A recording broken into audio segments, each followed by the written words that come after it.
HogvilleNET YouTube Live. It is, what is today? Wednesday morning. They're all running together now. It all seems to be the same day. And really in the history of the universe, I guess it's all one moment as they describe it. But thank you for joining me. Go down and hit, please, we're asking, not telling or demanding, hit subscribe and like and share or what all the options are that are positive for us. We started the segment, hadn't gotten into anything yet, and the phone blinked out. I've got 100% battery. Now it's down to 95. I don't know what happened, but let's move forward. Welcome back to HogvilleNET YouTube Live. If you're rejoining me, apologies for disappearing on you there. But we wanted to cover some things. I did get some source information last night. Got quite a bit on several players.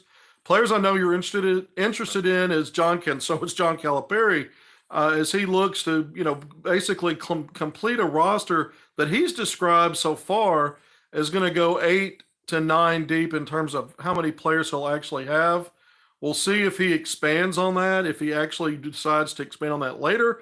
But look, summer session 1 starts on Tuesday, so a week from yesterday. You're going to have move-in guys, kind of trickling in, matriculating in onto campus through the weekend, through Memorial Day weekend. Monday's the holiday. Tuesday's the first day of summer session 1. You'll have physicals. The previous regime would start doing the limited practices that first week. Typically, we'll see if Calipari does it that way or if he waits till the following week. Not sure about how that's going to play out, but really soon, in the next several days, Arkansas, everything starts to happen for this 24-25 team and season in terms of moving in, starting summer session 1 for school, and then going through some basketball stuff, strength and conditioning, certainly. So you've got 7 on board. We know that. It's been over 2 weeks now since Arkansas's had a commitment. And we thought DJ Wagner, the 6'3" guard, Kentucky transfer, last season it was a freshman for John Calipari, a 2023 McDonald's All-American. We've talked so much about his story. The fact that there's a guy that dealt with a high ankle sprain. They had a really loaded backcourt. Multiple players will be drafted from that Kentucky team, mostly backcourt players. DJ Wagner, who some thought might be a one and done and moving on to the pro level, didn't even, as far as I know, never entered his name or tested the draft waters. But he is transferring, and so, or he's put his name in the portal at any rate, and it's taken at least 2 visits. It was Southern Cal. And then weekend before last, about 10 days ago, it was Arkansas. And so during his visit on Saturday, a good source of mine, this was unsolicited on my part, just reached out to me and said, look, he's committed. He's coming to Arkansas. Well, Calipari has a track record since he's been at Arkansas. When he brings players in for visits, that's not unless it ends up being a catch and release based on what his decisions are later. For the most part, it's been guys they're coming to campus to commit, and they may not commit while they're on the visit, but it's the day after or it's on Monday. Well, we've gone 2 Mondays now, no DJ Wagner commitment. My source through the end of last week was still telling me, look, it's Arkansas, but he had described to me some things that made the whole recruitment for DJ Wagner a little complicated. And it maybe helped explain why there was a delay even getting him on campus. Remember, Calipari had been on the job almost a month by the time DJ Wagner even made it to campus. By that time, you had Big Z off the board pretty quickly. Do thorough on Monday of the week that led into the weekend of the DJ Wagner visit. So you thought the DJ Wagner thing would be announced fairly soon, would happen soon. Based on my source information, again, they're not sure what's going on at this point, other than potentially those complications, which I've not been able to go into specifics. If you go over to hogville.net on my recruiting tracker, last week I put in that, look, this is a private commit, but there have been, there are things that make it complicated. One other thing I will tell you, the day that my source told me, which was a Saturday, Wagner came on his visit on Friday. On Saturday, when I got the information that they was privately committed, and then there were some other things that made it complicated. Just to cover myself and to have, I guess, to memorialize what I learned, I reached out to Lanny Beavers, who owns Hogville, and I shared some of those details with him. Just in case something went south on this, that I would have someone that I told in real time what I was hearing. I have since last night got 2 more source. Here's the new source information. A second source has effectively corroborated the complicated stuff in terms of what could be at play here and why this is delayed. I cannot go into those details now. I mentioned this on Drive Time Sports yesterday. If he commits, we'll probably some of these details will never see the light of day. If he ends up going elsewhere, I might be able to share some of it. I might be able to go into some of that.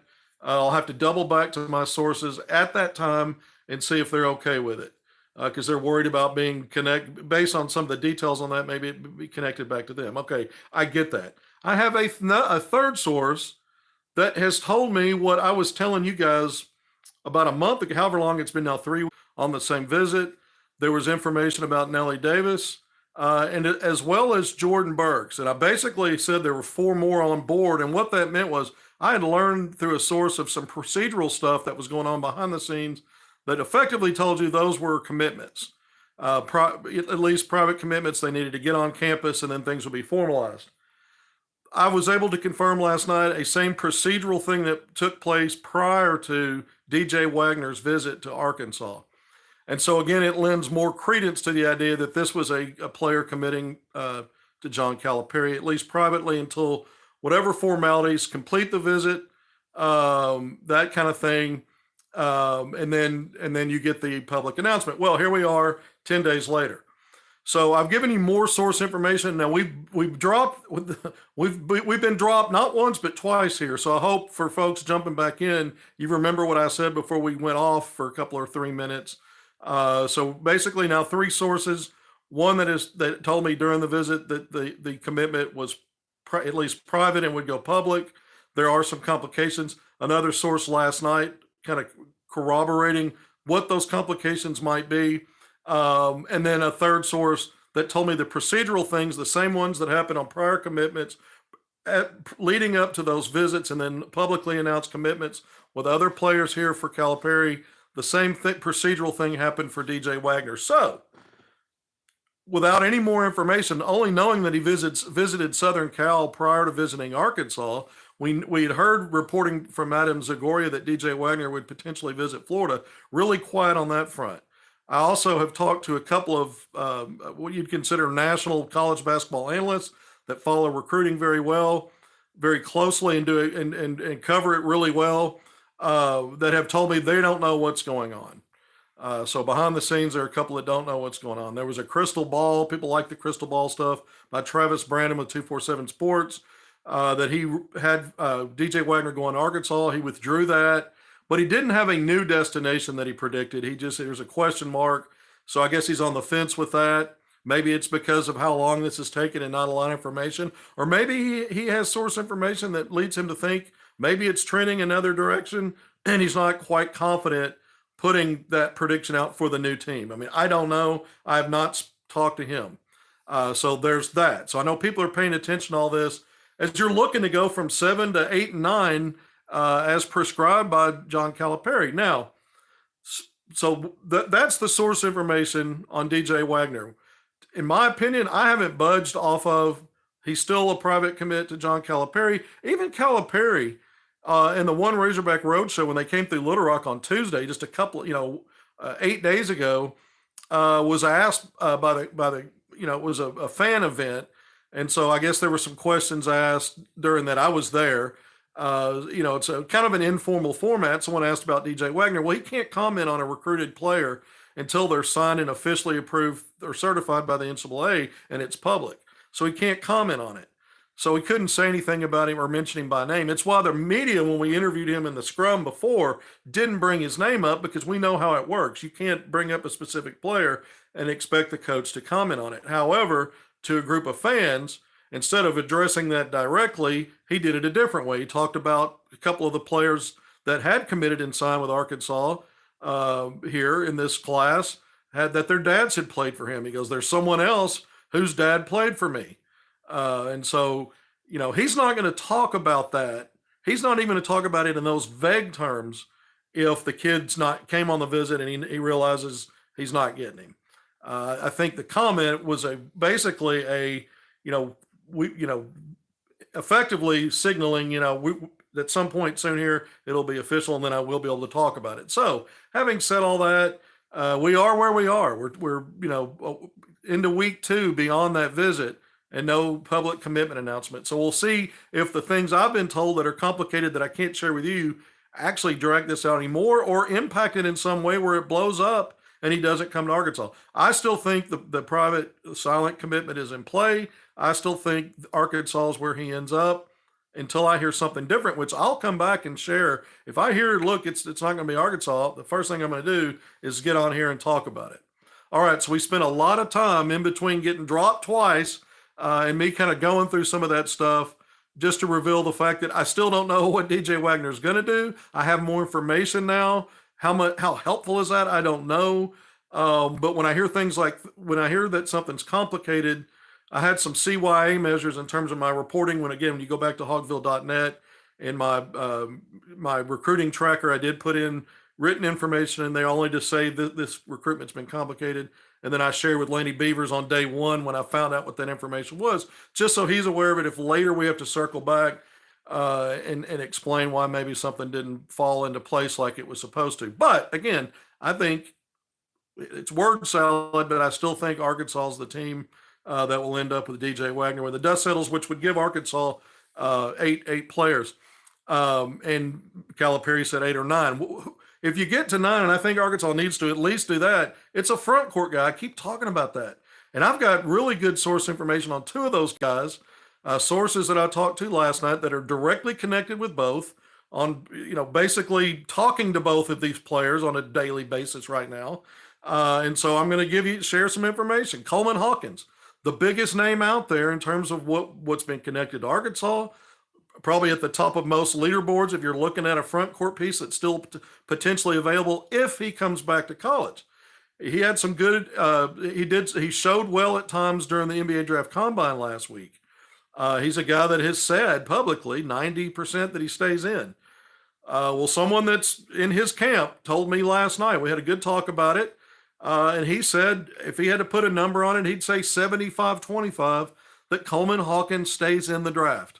So the odds, if you're going off what the young man said, 90-10, and then you get 75-25, you'd say, well, I like those odds better. Either way, it seems like more than likely he stays in the draft. The deadline to withdraw is the 29th. I talked about summer session 1 in school starting on the 28th. Well, a day later, if you want to go back and play in college, you have to withdraw formally from the NBA draft. So I have a source telling me that knows the guy. Look, he's 75-25 staying in.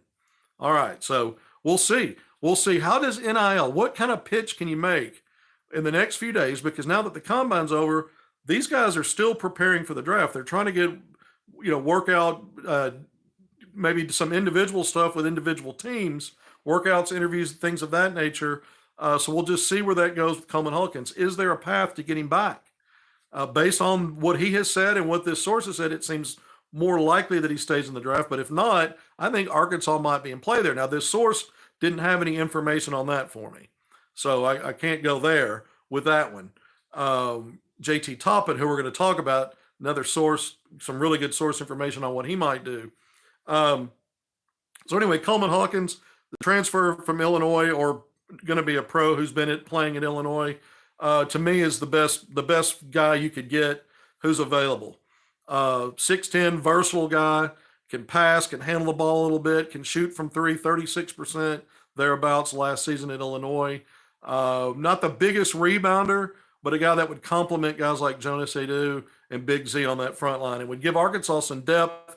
And he's a guy that he's a combo. So 4-5. He can play the 4, complement those guys, or in a pinch, play the 5, or there may be matchups and you want him to play the 5.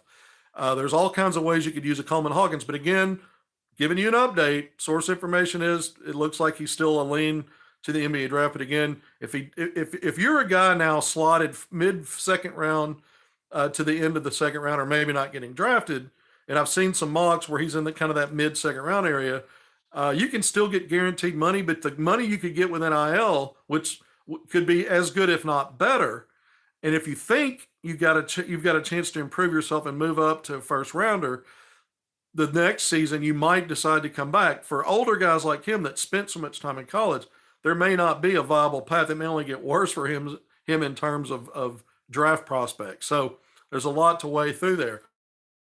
JT and the talented freshman last year at New Mexico, who had a really good draft combine, is a guy that when I talk to NBA people, they're like, if he goes back to school, he's a guy that actually could improve himself into becoming a first-round pick.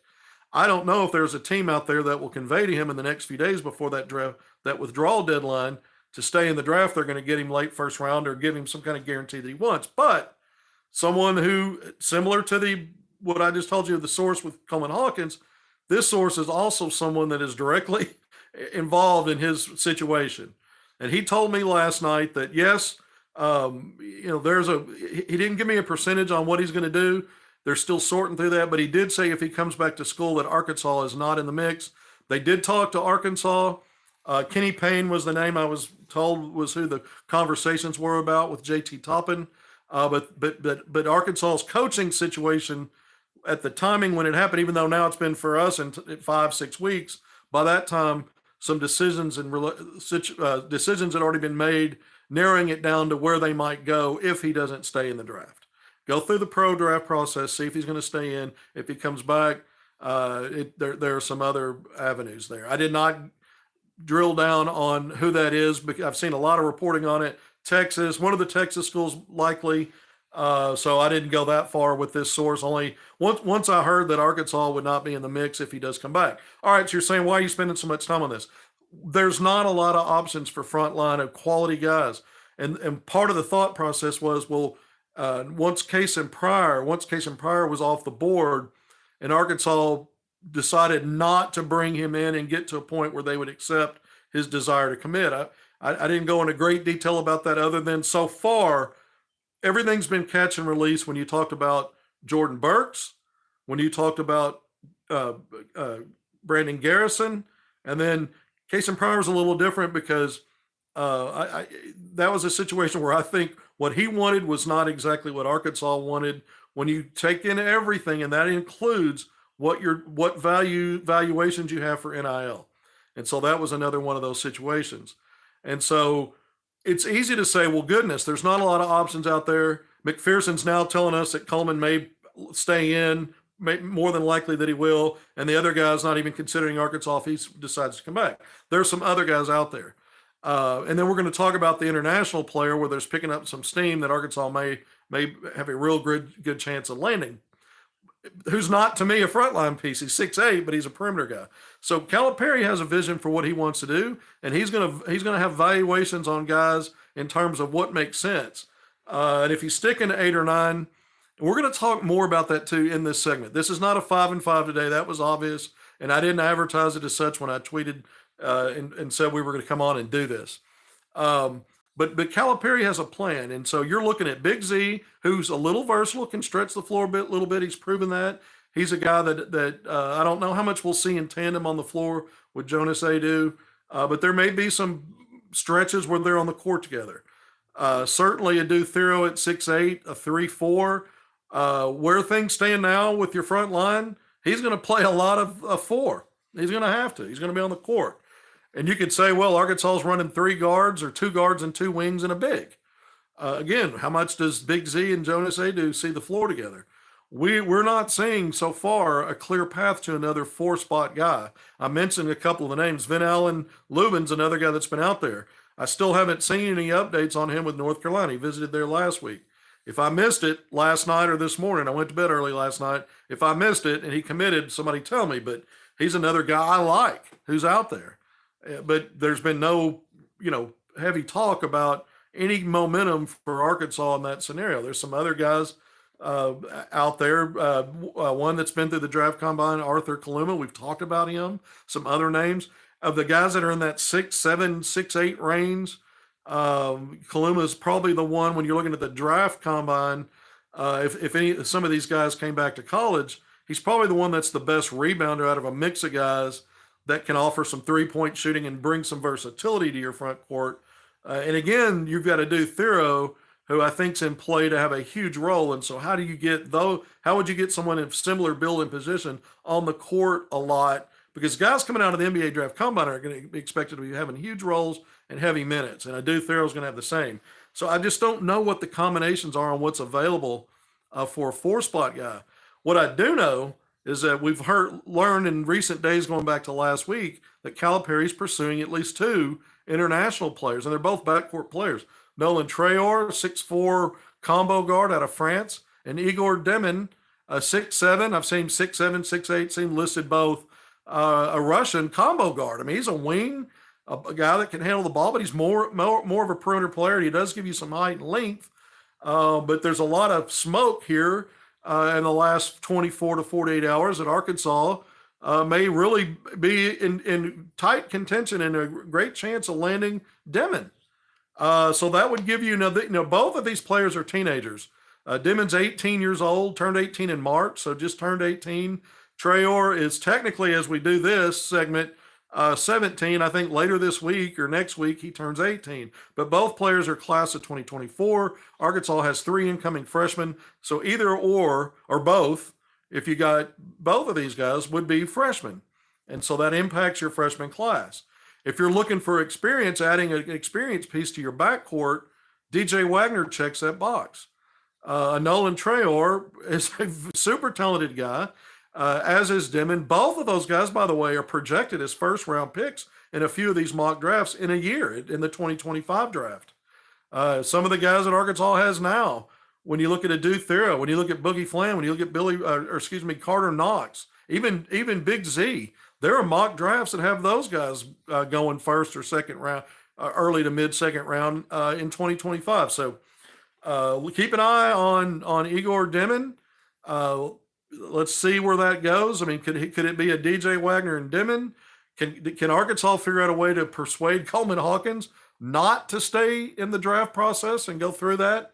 Is there a way to get to there? To me, that's the most preferable guy on the front line if you wanted to add someone with experience and get to 8 or 9. Now, let's talk about 8 or 9 because Calipari's been doing it, and we've done it. And what I've done is I've said, when he says that, it makes sense in terms of how many guys are you really playing? Everybody wants a role. Guys are transferring every year now. It's the transfer portal, right? And now the NCAA's cleared it. They're just about, there's really, I don't think, any reason why you couldn't leave after a year and have to sit out or face some kind of, punitive punishment of a sit out or something.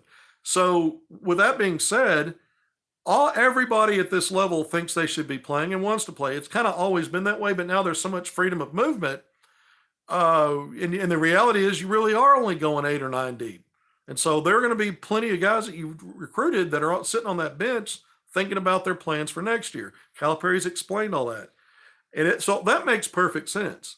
He recruits top shelf, high level guys. It's what he does. That's his preference. That's the kind of players he wants. Those are. And so there's a reality to that, though, because there are limitations to how many of those guys are going to factor into what you're doing and how, how do you manage the rest of it? Well, we know now these players, again, they're not sticking around to be developed. They're not sticking around to earn it. They're moving on to greener, what they think are greener pastures, whether they are in reality or not. Okay, so let's get beyond that. What I've mostly talked about, despite the reality of how many guys are going to play, is also the reality of attrition, injuries, illness, anything that could come up where a guy has to stay back, like happened twice with Arkansas last year, to work on academics and can't go to road games, can't go to the SEC tournament. Probably not going to happen under Cal, but even in game, foul trouble. Guys get into foul trouble. And so when you're taking 8 or 9, you say, well, you can deal with a thing here or there. But when you're talking 8 or 9, you're talking about basically five positions. And even though you may have players that are versatile and can play multiple positions, you're an injury combined with a foul trouble away from now having real problems at various positions and no depth. And that can tank your season. And so there are two realities. Two things can be true at once. Yeah, you're basically playing 8 or 9 guys. You don't need more than that in your rotation. You don't need more guys to get to be your best, but you might because of the attrition issues. So two things can be true at once. But today, instead of focusing, which I've done, explaining the injury stuff and going through all that, I've talked mostly about that. Let's talk about the 8 or 9. And right now, Arkansas's at 7. So let's focus on those. I really wanted to wait until we got closer to having 8 or 9. But since it's dragging out, I've been putting it off daily, talking about how I see this team coming together. I want to spend some time on that in terms of what will it look like? How do you do this? Jonas Adu And Nellie Davis, to me, you start with those guys because of all their experience, all of their personal success when you look at accolades, and then team success, what they've been able to do. John L. Davis, Nellie Davis, the 6'4" guard that transferred from Florida Atlantic, was a driving force to FAU. Who would have ever predicted the Owls making it to a Final Four? But they did just that 2 years ago, back in the NCAA tournament last season. Nellie Davis is a star, co-player of the year in his conference. That's big time. Star player. He's going to come in with preseason All-SEC recognition, maybe some preseason national recognition. I certainly expect that. Jonas Adu, another guy, I think that'll be the case. All-SEC second team last year, All-SEC defensive team. He's a guy that's going to have some preseason accolades. So I think it starts with those guys, your centerpieces, when you're talking about what are the strengths of your team. Though there are other ones because of the talent levels, but some of that's not as predictive right now because guys are either coming out of high school or they're coming from Kentucky and haven't had the kind of roles that they might have this year in previous times playing with Cal so far at Kentucky. But with the two names I mentioned, they don't have Cal experience, but they have big-time college basketball experience. Again, we mentioned the Final Four with Nellie Davis in that run. Jonas Adu helped Tennessee not only win a deep, tough, maybe the best SEC in years, regular season championship, and then also a run to the Elite Eight. So you've got all kinds of goodies coming in with these two players that you're like, okay, these are foundational pieces. One's a front line, one's a backcourt. Okay, I really like that. Even at 7 pieces right now, I think let's shift to backcourt. I'd love to add a DJ Wagner or an experienced guard or an Igor Dimon because of the talent level and what he can bring to the table as a perimeter shooter. But just with what Arkansas has right now, I think Boogie Flan, DJ Wagner, and no DJ Wagner is going to have a big role in big minutes and big impact. The 5-star national top 15 McDonald's All-American. I really like his game. He's a scoring guard, a scoring combo guard, but he can also be a facilitator. Very high floor IQ, love his skill set, and he's a winner. From what I've seen, he impacts winning. And so I really like him and project him to have a major role. I think Carter Knox offensively at 6'6". I think Billy Richmond defensively. I think there are a lot of reasons you like coming into this season that you like about these guys. A lot of things about their games, about their physicality, about their measurables, a lot of different things that you like about plugging them in and them having roles. John Calipari doesn't recruit freshmen to develop long-term. That if it worked out that way, so be it, but he brings them in to help them get to the next level as soon as possible. One and done you. That's what Kentucky was for the most part. And his guys come in and thrive for the most part, young freshman types. Now, we've seen what's happened in the NCAA tournament last few years against some mid-majors, but that program's had a lot of success, regular season, big matchups, and the freshmen do. And so when I'm looking at that backcourt, I'm seeing some versatility. Boogie Fland, Carter Knox, Billy Richmond, just out of the high school ranks. You got guys that can cover the 1, 2, and 3 spots. Nellie Davis, who we just talked about, shooting guard, can play your lead guard. And if you wanted to go really small, he could slide over and play a wing spot. So there's versatility and depth. There's depth in there. Now let's go back to Adu Thero. You're going to see a lot of him helping out that front line. Especially if Arkansas doesn't add any more frontline pieces. But Thero can also play the wing for you. He can defend because he can defend 5 different positions, 1 through 5. Now, again, I always caveat that you don't want to play a majority of a game him trying to guard a 5 or a 1, but he can help. He can, if on switch situations or for stretches, he can handle those things. So that brings versatility, and so he can also can potentially considered as part of what you're doing with your wing. All right, so you've got now 5 of your 7 potentially can apply to some of the things you're trying to do 1 through 3 in terms of lead guard, your 2 guard, and your wing. And so Arkansas's already got some depth there. I think if you added DJ Wagner, it gives you more options with using Thero on your front line because you don't have more than Big Z and Jonas Adu at this point. That's why I still think Calipari is going to hopefully identify another frontline piece, but maybe not. But how do these guys fit together? Like I mentioned with Boogie Fland, I really like what he brings to the table as a lead guard and as a scoring point guard if he's playing the one, a guy that can be on the court with a DJ Wagner and play off the ball. He can play off the ball. And, I go back to teams. I go back to an old UConn team with Boatwright and Napier, two smaller guards that ended up winning a national championship there. Now you can say, well, that's kind of an outlier, but young guards, and one of them was at that time. But really, guys that could play together and fit in together. Both of them could play the lead guard. Both could play off the ball. There are other examples. But I think Boogie Fland brings that element at 6'2", 6'3", in tandem with the DJ Wagner if you get him. And if you don't, I think Fland's going to be fine because he's going to play a lot of minutes at the one anyway, regardless. So I think there's versatility there. I think Carter Knox is a guy that can give you good things at the two. He can be versatile as well, 2 and 3.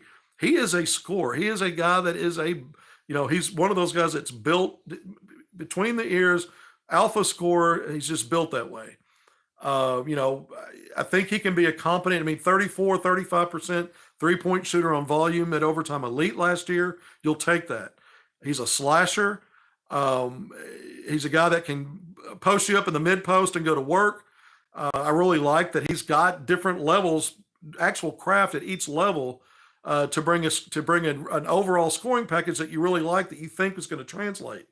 I do have some question marks about some of his ball handling because he's crafty as a scorer, but sometimes his first and second dribble aren't always the cleanest. And so as explosive as he can be, sometimes his dribble hangs him up a little bit, but he's so gifted that once he irons that out in mid-play, he is an excellent finisher. He knows how to get to his spots. He knows how to finish. So I really like that about Carter Knox. Like I said, some of them, the initial dribble's not always clean on the first step, but those are things that's something he'll improve. Billy Richmond, a lefty, likes to drive, get into mid-range. He's a big-time above-the-rim finisher, slasher. Both of these guys, I think, will be great in transition, as will Boogie Fland. I've always talked about what you've heard me say before. What I really like about John Calipari teams is positionally, he usually has guys that are athletic, long, big. Fland wouldn't necessarily check that box. Carter Knox and Billy Richmond do relative to their positions, but they're always really good, typically, not always, consistently good rebounding teams, backcourt to front court, and really good in transition. When I look at these guys, these specific guys, I see the makings for that. I think Arkansas, these three guys give Arkansas a green light to get out and run. And then I think in combination, they're going to rebound. Look, Fland last year, Mr. New York basketball, nearly 7 rebounds per game out of the backcourt. Saw him in some of these all-star appearances get on the glass. He'll go in there and battle. Fearless as a lead guard. So, again, I think some of the traits that I've seen in Calipari's successful teams over the years are what I'm already seeing in these individual pieces. So I understand, he's recruiting 5 stars, but he's recruiting guys he sees that fit what he likes to do. Maybe not only fit his personality, but stylistically, philosophy-wise, in terms of what he wants on the court, these guys fit the mold. Okay, so I really love the talent and the potential, because I talked about guys coming into the preseason, being all league kind of preseason picks, maybe some national stuff with Nellie Davis and Jonas Adu. But when you're talking about Knox, Richmond, and Fland, you're talking about 3 players that all have potential to be all league when the dust settles. We'll see if any of the 3 are preseason all league picks as true freshmen, but they certainly have the chops, if things go well, to be all league kind of performers. Certainly all freshman team type guys, but maybe even first or second team all SEC. They have the ability to be those kind of guys. So we got to see how it plays out and how they fit in. Is the stage too big for any of the 3 initially? That happens sometimes, even with 5 stars. But I like their chances, and I like their chances of having big impact. Adu Thero is a guy projected again as a first-round pick in the 2025 draft. He just oozes all kinds of crazy talent. 6'8", somewhere between 220 and 230. I told you he's just really, really good defensively, can be really, really good, because when I've watched him play, he's aggressive. He's determined. He wants to win plays, and it's not all about does the play finish with him scoring. It's not hero ball with him. It is whatever it takes, blue collar. I'm going to check those boxes for you. That's what he brings to the table. He's got he's strong. He's explosive. He's athletic. He hung a double-double against Kansas last year, early in the season, and his role shifted a little bit through the season. But he's a guy that I think now going into year 3 could have a big season. And when I start thinking about Billy Richmond's potential as a defender, when I look at Adu Thero with some of those proven qualities as a defender, Jonas Adu, all SEC defensive team and second team, DJ Wagner, I'm going to circle back to him if you get him. I think he was Kentucky's best backcourt defender last year.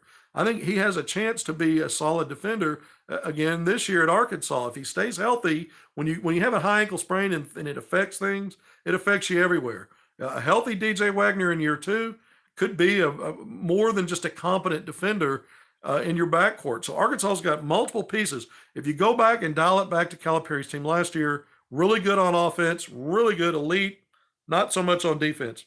I think the pieces are there. Even Nelly Davis, we thought when let's talk Nelly Davis defensively. I think he's a guy that can be better than just competent. Now, we thought the same thing about Tremont Mark, who's now at Texas. Arkansas will play, I guess, Tremont as long as he's healthy twice next season because there's a round robin home and away. But Tremont Mark came in billed as a defender, and that really wasn't what he was. He was more of a pound and grind offensive player, mid-range guy. Defensively, never checked that box. So I'm not trying to say, well, that's what's going to happen with Nelly Davis. I'm saying sometimes what you think about players, I use that example for a veteran guy, a guy with a lot of winning experience, deep NCAA tournament runs, a really good player individually. Sometimes what you think doesn't always translate. So I just use that as an example. But going with Nelly Davis, I think he'll be a competent, if not better, defender. So I'm looking throughout the 7 Arkansas has now, and then I talked about if you get that 8th guy in DJ Wagner, there's more than 1 or 2 guys that I think can be plus or elite, potentially defenders, but at least competent. Big Z, there's not enough body of work to say he's going to be an elite defender, but the potential's there. His versatility at 7'2", even defensively, because he moves his feet well. He moves his hips. He can turn really well in transition, in half court. He moves well to me.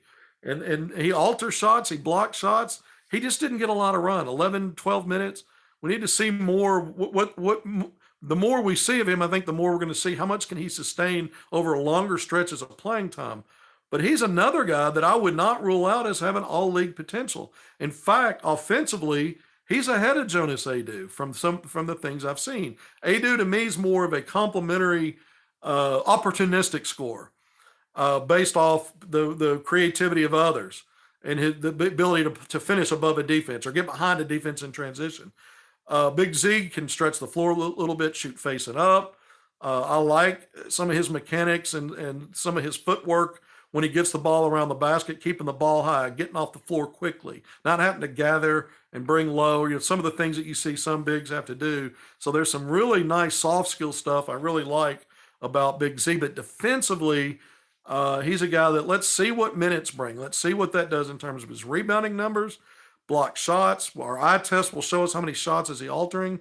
So much about defense, too, is being at the right spot at the right time. It's communication. It's rotations. More and more things that we'll see with our own eyes as it plays out once we start to watch this team. But right now we're talking about potential. And again, Big Z's on some draft boards for 2025. So let's go back to this idea that Calipari's only bringing in, he's bringing in filet mignon. He's not, there's not, I don't know how else to say it. He's bringing in the choice cuts. And so 8 or 9, yeah, that makes sense. From an attrition standpoint, maybe not, but from the reality of what roles are going to satisfy players and keep them on board moving forward, assuming you're still where you need to be NIL wise, it makes sense to me. And all of these guys, as we talk about them, and we've run through everybody now, have all league potential. Think about that. You've got 7 players, and it's not a stretch to say this guy actually has all league potential. Some of them have national, award potential, certainly. So I wanted to go through some of that. Yeah, and I'll go through some more of the Wooga Poplar. Someone's bringing that name up. That's another, the 6'5" guard out of Miami. I've talked a lot about him, and he helps you check some boxes. He adds experience to your backcourt. He's played in the ACC, veteran guy. He's a really good 3-point shooter. I say really good. His percentages are really good. What he brings. So he'd bring you another guy that can stretch the floor, maybe be a gravity player and a threat to shoot threes. I do think Arkansas is getting close. If you add DJ Wagner, I mean, again, Igor Demon would be another wing and a backcourt guy at 6'7", 6'8". He does add height and length. Calipari likes that. Shooting checks that box. I think he was between 33 and 36% playing for. I don't fully always understand these European leagues because they play in this level of league, then they play for a while on this part of it, and it moves around. But when you put his averages and his efficiency together, he was around 13 points per game, over 3 rebounds, over 3 assists. But what I really liked, he had a low assist to turnover ratio, and his 3-point shooting hovered between 33 and 37% based on these different levels of competition. And so, you can understand why Calipari's after quality. That's always obvious. Everybody wants the best players. Now you're trying to understand, how do they fit together? How does it work? What makes sense here? So you're trying to understand that as well. And so we went through some of that. So I really wanted to focus on the 7 that Arkansas already has. I don't think it's going to sit there. And I really kind of wanted to wait to go into some of those expansive talks until we knew more about who was left or on board, excuse me, and formally announced so that we could really zero in on, okay, so we're going to do that again. We're going to come back and talk about how it all fits together. Coleman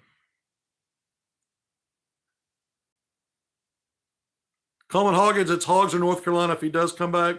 Yeah, that's probably right. Carolina is still trying to round out its front line. And I the visit last week from Van Allen Lubin, I've wondered why hasn't there been a commitment announcement.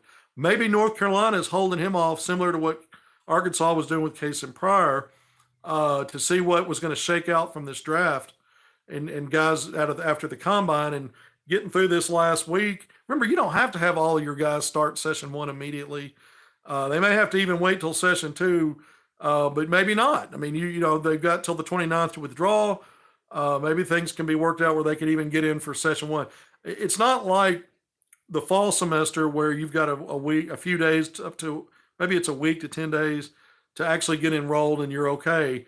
With the summer sessions go by so quickly, I don't know how much leeway you have if you don't make it on day 1. That I haven't drilled down and researched enough to try to even understand that part. But maybe there's not a lot of wiggle room on the timing. But session 1 starts on Tuesday, the 28th. The withdrawal deadline from the NBA draft is the 29th. Some comments. I've been doing a really poor job of getting the comments these last few segments. Some of those I was doing in 5 minutes or trying to keep it to 5. I never did that. But the last 2 now have been longer, and so I've done a poor job of circling back to some of the comments. But thank you for joining me on HogvilleNET YouTube Live. Please go and hit subscribe, like, share, all the good, positive stuff that helps us out. We appreciate you. We love bringing you the content.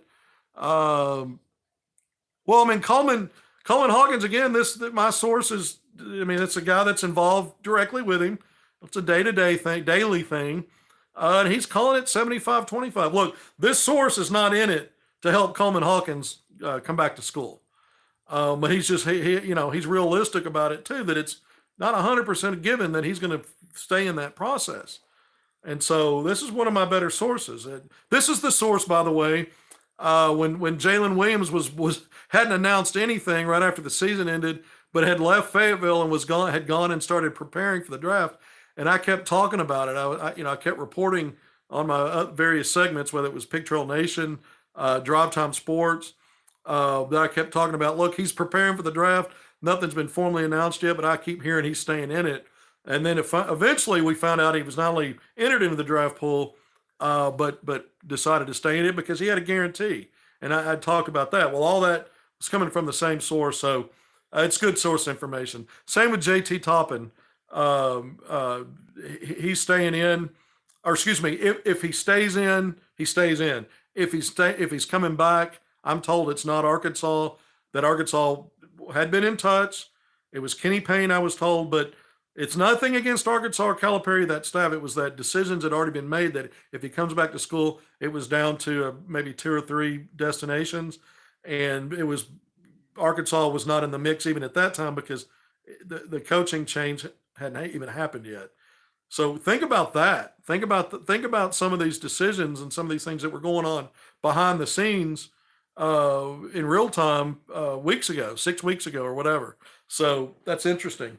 Again, Vin Allen Lubin's another player that really intrigues me. Arthur Kaluma, another guy, intriguing.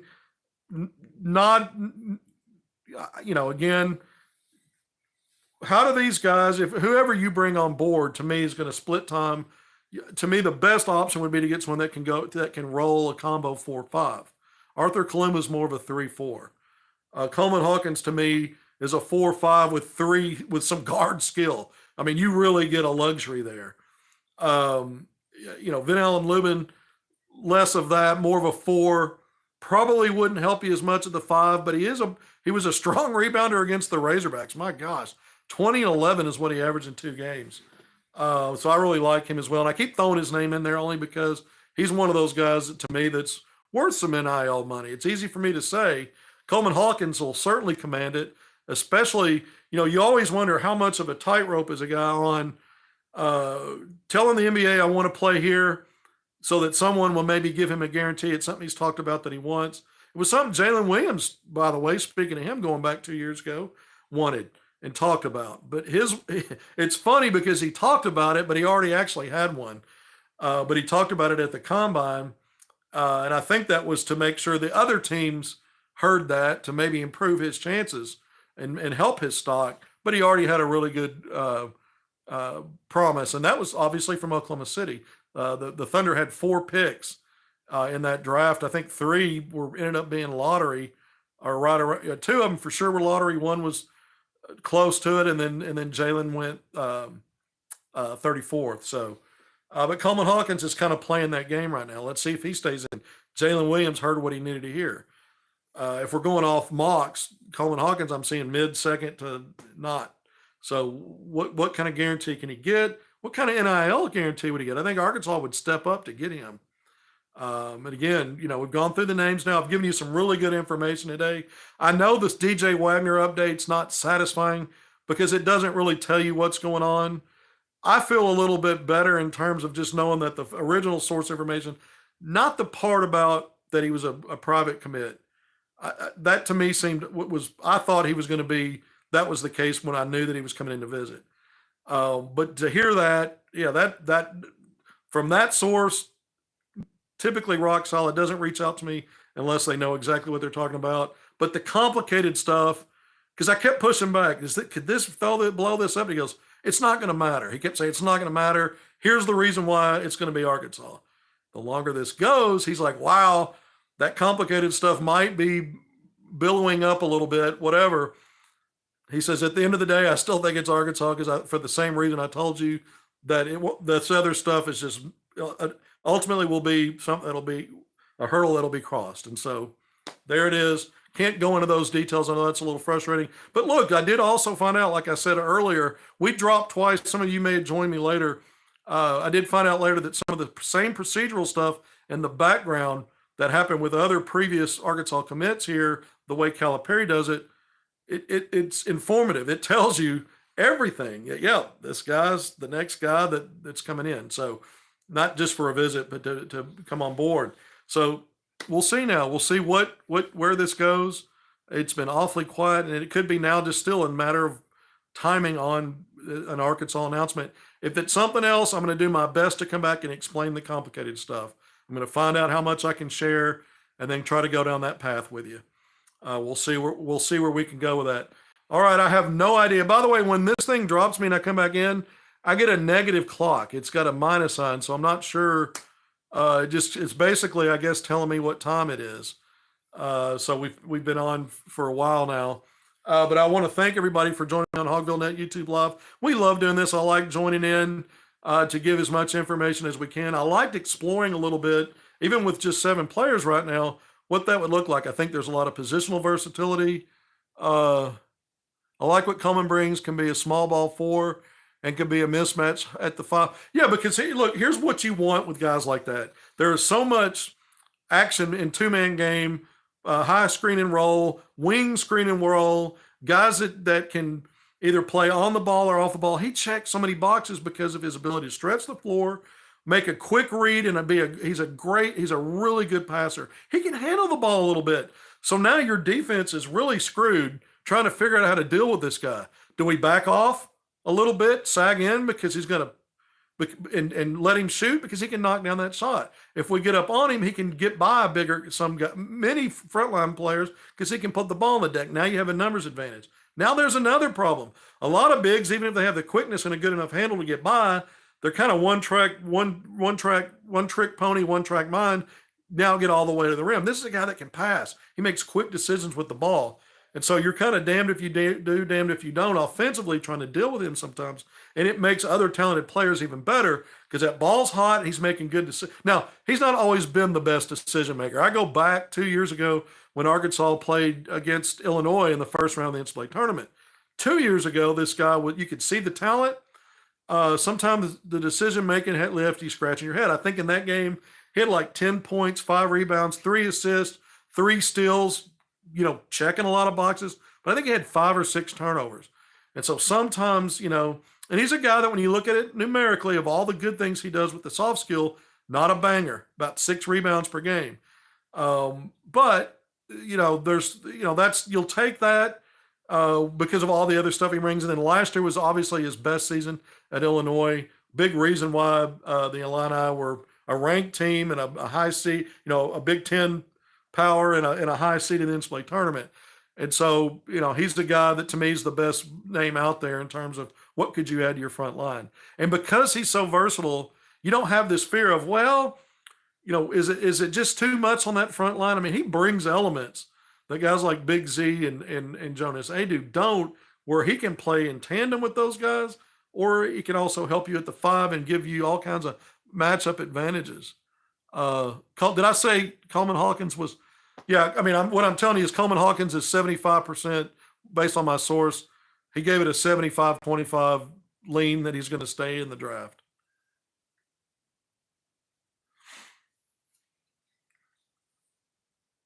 So Coleman I'm not saying he's a no-go. Someone's asking, they just joined. I'm not saying that, but I'm saying if you're going off the percentages and believe him, he said during the draft combine last week he was 90-10 staying in the draft, and somebody that's talking to him every day and part of his process right now is telling me last night 75-25. So either you like the trend or you're like, well, that's still too high a number. He's probably staying in.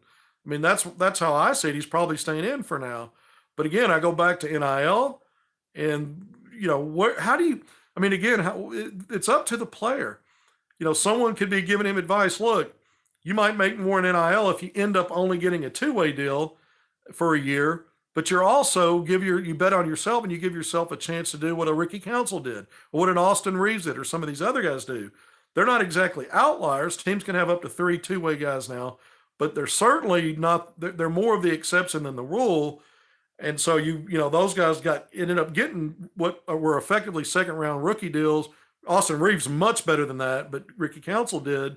So you're kind of betting on yourself and what opportunities you get at that point. And now you're even closer. You've got all you're doing. You're not focusing on school anymore.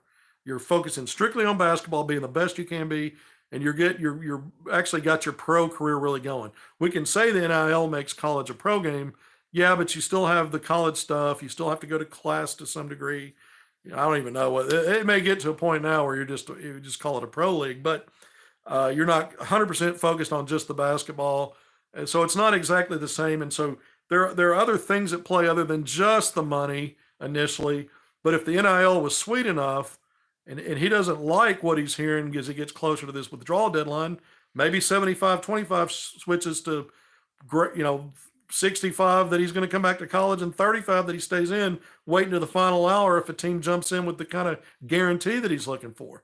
These things can maybe shift over the next few days. They'll have to shift, obviously, because there's not much time left, less than a week, next Wednesday, the 29th, is the withdrawal deadline. So we're a week away. All right, so we've talked a lot about Coleman Hawkins. I mentioned the situation with TJ Toppin. Could something change there? It doesn't seem like it. I mean, the guy I talked to is as solid as they get, levels with me on everything. Most of my sources do, but some of these guys, man, they're so dialed in, and I love the information that I get. I go back to this a lot. Some of my best sources about what's going on in college are NBA level guys and or Division I coaches, especially assistant coaches who are at schools that are not the school that you're talking about or trying to get information on, because they're going to hold that stuff close to the vest. Sometimes they'll share with me and tell me to keep it DL down low, but they're really good about sharing information about other schools and things that are going on. And all these guys talk. It's a small basketball community, really. It seems big, but at the end of the day, it's not. There's a lot of information out there. The Igor Dimin stuff, by the way, I talked about. Maybe there's smoke. There is smoke that maybe Arkansas is closing in on him. That's not from any direct source that I have. Probably didn't say that earlier. I want to clarify that now, just so you know that. But it's out there. I've also heard that might be coming from some coaching circles. I have heard that. So but since they're not necessarily someone in my coaching circle, if it is, it's someone I haven't talked to about it yet, and they haven't reached out to me. And if it's not, I can't speak to the validity of it. But it sounds promising based on what I've heard. So we'll see about that. Do you think make a top three? Look, and let's tell you, we can talk about rankings. I haven't done that yet. Again, I was waiting the way too early rankings. I was really wanting to wait until we got to 8 or 9 before I started really going into the position groups, what it looks like today. I went and did that anyway. I went and started doing a lot of that anyway, talking about how guys individually all could have potential for some kind of all league kind of reality. There's a potential for it, and certainly several will. But what does it look like nationally? Well, when you start talking in terms of some of these way too early projections, it's Arkansas's a top 25 team. You've got a couple. I think it's Rothstein. Who else? Maybe Aaron Torres have Arkansas ranked somewhere between 10th and 15th, 12th and 13th, maybe somewhere in that 10 to 15 range. Borzello, I think I tweeted this out the other day with ESPN. I think it has Arkansas 19th, just inside the top 20. And then Gary Parrish, I think, had Arkansas in the 20 to 25 range, maybe 23rd, maybe. I think that's right. I'm going off memory here of the most recent way too early polls I've seen. So you've got a good range of top 10 or 10, 15 to, around the 20 to 25 range. When I'm looking at a team that's 7 deep with all that talent, I would say Arkansas, it should be, I would say they should be a ranked team. I'd like to see 8 or 9 at least, as Calipari's talked about it, to start talking inside the top 10. But I'm down with a ceiling of the way it stands now of a preseason ranking. Probably a good ceiling would be 15th, even though some of these guys have already said 12th and 13th. For me, how I would look at it, probably when we get closer to the season, just based on these 7. A ceiling of 15th. I need to see what exactly plays out for other teams, what injuries we hear about over the summer. Those things always play into where your mind starts to lock in with these preseason rankings, which get obliterated anyway. But the way too early's, I'd say a ceiling as we get closer might be 15th based on these 7, but ranked somewhere between 15 and 25. So that's kind of how I would explain that. And it's interesting. It's obviously interesting. Rothstein 12th, Paris 19th. All right. Paris 13th, ESPN 19, Rothstein 12th. All right. So I had those right. I think I said that. Did I say Torres was 13th? I think that was right too. I don't know for sure, but I think that's right. That was a few days ago. I'm not sure if he's updated that in the last day. What percent would I put on DJ? Man, I'm never 100% guy. But I've just played this over and over. Where else would he go? I mean, one of the national guys that I asked, a couple of them, they told me, and they didn't say it was off the record, but I also didn't say, hey, can I cite you and talk? I didn't go that far with them. So I'm not going to mention who it was. These are 2 names everyone would recognize immediately and go, okay, they know their shit. But one of them actually said, I don't know what's going on. He goes, it's weird. He goes, is there a chance that he's sticking around Kentucky and doesn't want to leave Kentucky and waiting to see if they want him? And that was just something that was thrown in there kind of off the cuff. So I gave you a little bit more, but something like that. We heard he might visit Florida. Is there something going on there? And we just don't know more about it. I mentioned before that Auburn has always been intriguing for him. And maybe there was something, but I had another, I'll say this. I didn't tell you this. Another source I talked to last night that Auburn had moved on. Now, or when I say moved on, not like they moved on from him. Maybe they moved on because he's not really that interested. Whatever the reason that I was told they're not in play. And because I'd brought Auburn up a couple of times and was told that Auburn was trying to work something at some point there, I wanted to follow up on it and go to another source to see what they knew. And they said, no, Auburn shouldn't be in the mix there at this point. Recruiting's crazy. If you hear Auburn later today, you're going McPherson's nuts. Well, yeah, I'm feeling that way a little bit because we're getting to that point where, remember this time last year, Ron Holland, Jordan Walsh, Devo Davis. I was telling you guys, look, Devo's going to withdraw and come back to Arkansas. He's got to work out with an NBA team. I couldn't tell you who it was. It was Milwaukee, but that he was one of the guys that was expected back. And then at the last minute, we found that out. Jordan Walsh, I didn't feel like was coming back. EPM, Eric Patrick Musselman, thought it was 50-50. He was mistaken. We had conversations about that. And that turned out the way that it did. The Ron Holland situation, I can't blame him for the moves he made to free up a spot for him based on what the player was telling him, not once, not twice, not 3 times, not 4 times, but 5 times. And it was one of those situations where someone else in his camp was leading that decision. And that's what played out. And I had a source telling me the whole time, one of these guys in the NBA saying, you believe it or not, the head coach of the program is not talking to the right people. And I'm like, the player himself? Not talking to the right people. So I was getting that information, but I thought, okay, if at the end of the day, you feel like the kid's going to go where he wants to, it didn't happen. All right. But it was crazy time this time last year. I mentioned those 3 names and didn't even bring up Nelson, the kid that Grant Nelson that went to Alabama and his pulling out of the draft and then taking visits was Alabama and then Arkansas. So Arkansas was prepared in addition to getting Devo, getting one of these other 3. I felt like Jordan Walsh was a no-go. I think there was hope that maybe that would work if Ron Holland didn't, and or Grant Nelson. It ends up Arkansas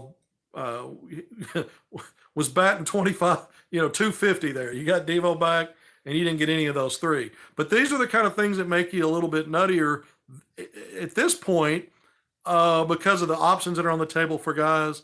And then if they decide to come back, they're high-level guys to the point where they were even invited to the NBA Draft Combine. They're borderline draftable guys. And so there's a lot of folks with NIL, top-level schools like UNC that's still trying to settle on a front line. So you got other things at play and decisions of young people and then their camps and their handlers and all that are weighing in. So it gets a little bit difficult. What's different this year is that you're not dealing with Eric Musselman. You're dealing with John Calipari, who is the best recruiter of all time. So there's not going to be many poker hands or hands of poker in the game. They're going to blow by him and trick him. And so I don't know if that was a good analogy, but the point is he'll handle this. Now, fans are going to be like, if we go into next week and you still only have 7 guys and there's no announcement on DJ Wagner, I did a lot of talking. Someone asked me what's the percentage on DJ Wagner. I still think it's Arkansas. I think at the end of the day, that's the option that makes the most sense. It always has. But what we think makes sense and what we thought was in line sometimes changes. I always said I thought Arkansas would only get Jonas Adu or Brandon Garrison, but Calipari had a plan to get both. But Adu was option 1A and Garrison was option 1B. The visits, the way they set those up told you that. Once it was obvious Adu was coming off the board and Garrison was not going to be able to meet the valuation he had for himself in NIL that Texas had told him they didn't have for him, and that Arkansas told him they didn't have for him, and there was a wide enough gap there without even having visited Kentucky. What's obvious to me was Kentucky wasn't there either, and an opportunity came to say, okay, we'll step it up and either get to that number or closer to it than anybody else, and enough of a gap from where Arkansas and Texas were that he'll jump at this. And so they came up, and he jumped at it immediately and never even before even visiting. Hadn't visited yet. So that was all about NIL shell game and Arkansas sticking sticking to its knitting. I like that. That's Calipari. You're not gonna. He's he's the world champion in the poker high stakes. He is. He doesn't win them all, but he wins most of the hands, and we've seen the proofs in the pudding. And so, I think again, the case in prior situation never even got that far. That didn't even get as far as guys like Brandon Garrison. Jordan Burks was a different situation. I think once Adu Thero came back into the picture for Calipari, and once he decided, you know what, I'm not going to just bring in 10, 11, 12 guys. That was a catch and release situation.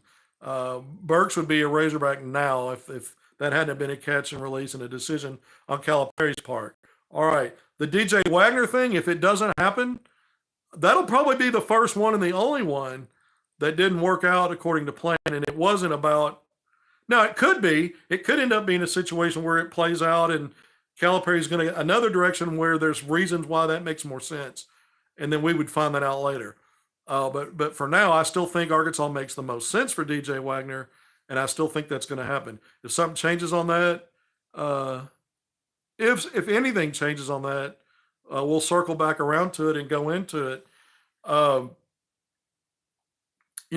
we've gone quite a ways here. By the way, I've really enjoyed this. I like the longer segments better, but I'm not abandoning the 5 and 5 or the 5 and wishful thinking 5. They usually turn into 7, 8, a couple of them 15 minutes. We'll see if I can ever land one inside 5 minutes. The clock's undefeated. But I actually like the longer ones more, and we're going to still do them. The longer the DJ Wagner situation goes, unannounced or not publicly confirmed, I'm not at a panic part of it, and I'm never at 100% on anything, even after things are announced. I'm like 99.9% at that point because once they're publicly announced, we've seen things go sideways. We saw it with Isaiah Moss under Musselman, where he, signed his financial aid agreement, publicly committed to Arkansas. It was certain, it was approved. But on those deals with transfers, it doesn't matter. It's where they enroll. They could sign a bunch of those. They can then get the school B gets it certified, and it's where they enroll. And that's what happened. He ended up at Kansas.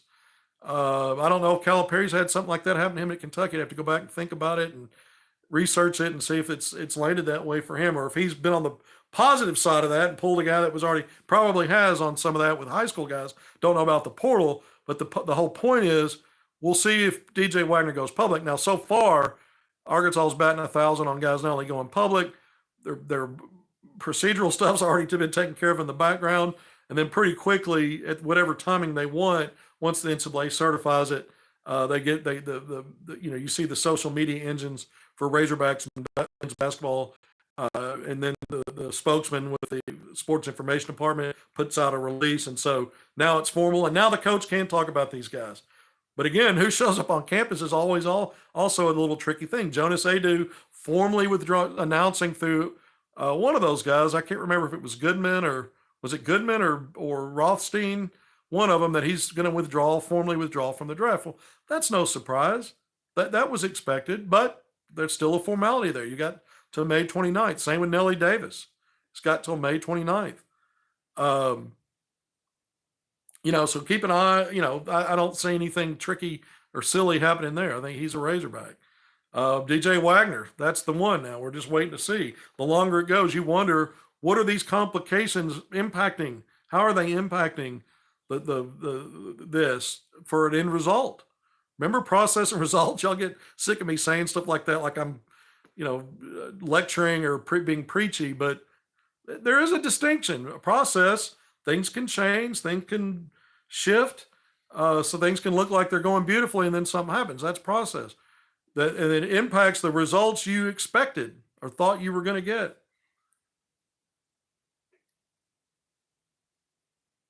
I'm sorry, I was trying to read that. I need to put my glasses on. I couldn't read every word of it. This was crazy today. I think we've had a couple of segments recently that dropped, and today we had it happen twice. So I don't know why that is, because I've been doing these for a long time, and the segments don't typically drop. We're not going to spend time talking about that. Y'all don't want to hear the excuses. HogvilleNET YouTube Live. Thank y'all so much for joining me. Really appreciate it. Like, subscribe, share. I think that's the trio now. I'm up to speed now on how you can help us. Please go do those things if you can.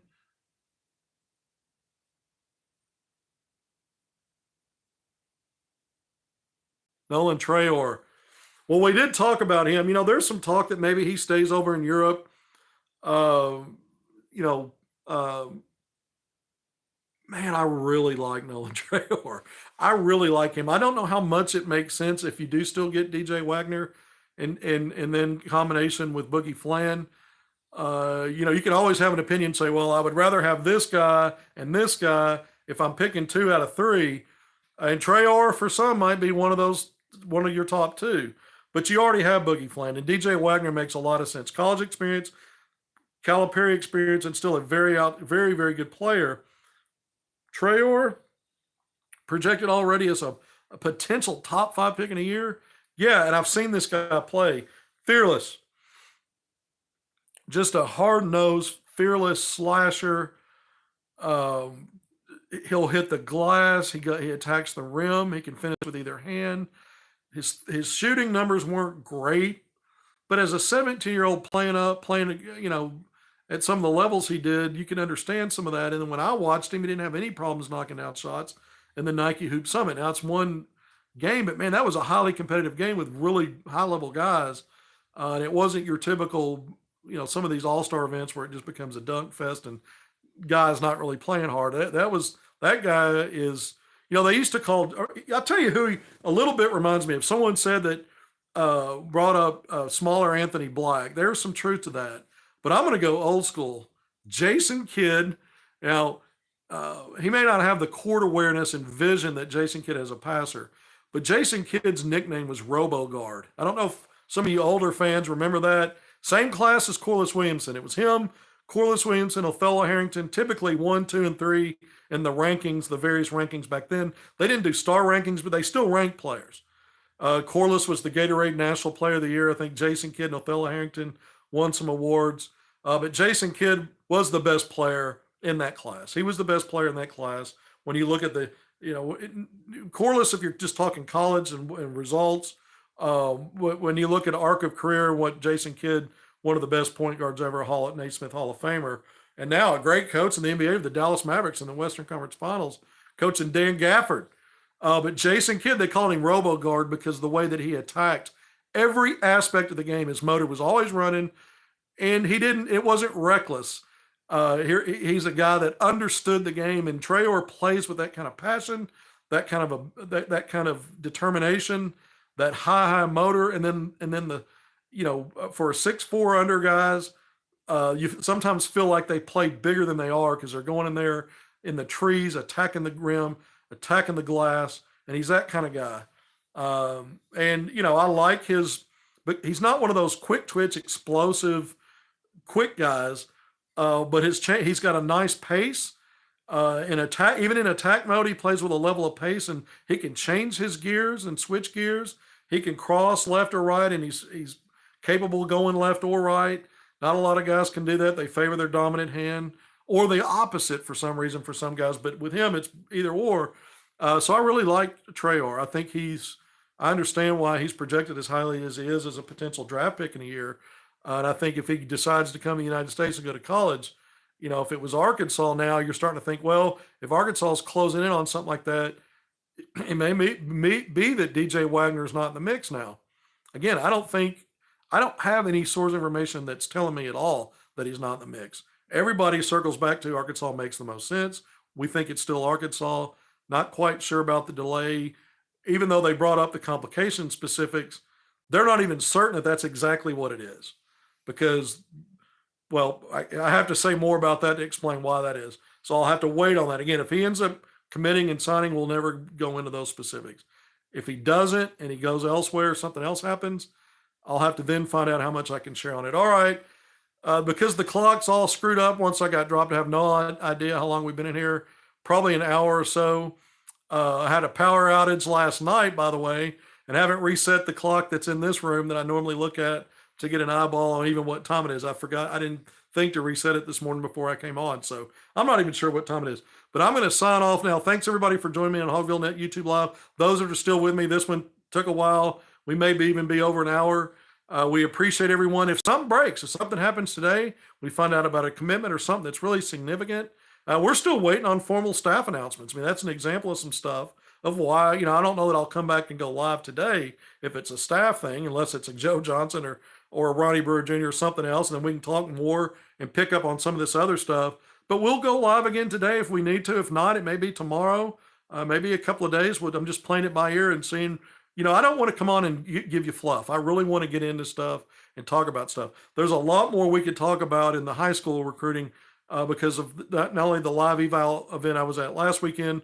Arkansas extended an offer to a 2026 kid just last night, Brandon McCoy Jr., the number one player in the 2026 class, a 6'4" guard, St. John Bosco out in Bellflower, California, big time player. Obviously, if you're the number one player in your class, but 2026. And I'm keeping a watch on some of these Arkansas kids in Arkansas as they continue to develop those relationships. And when might we see an offer for players in 2025 and 2026? Because I think there's multiple players in each class that are not only SEC worthy, and even though they may not check the top 10 rated 5-star box that we know Calipari likes, he does expand his 5-star offers and some offers out to top 50 rated guys. And some of these players, to me, would make sense, but that's what I think. I'm not John Calipari. I'm not the recruiting goat. All right, so we're going to sign off. We'll have plenty more to talk about. Like I said, it could happen later today, maybe not. But until next time, thank you for being here, and we'll see you then.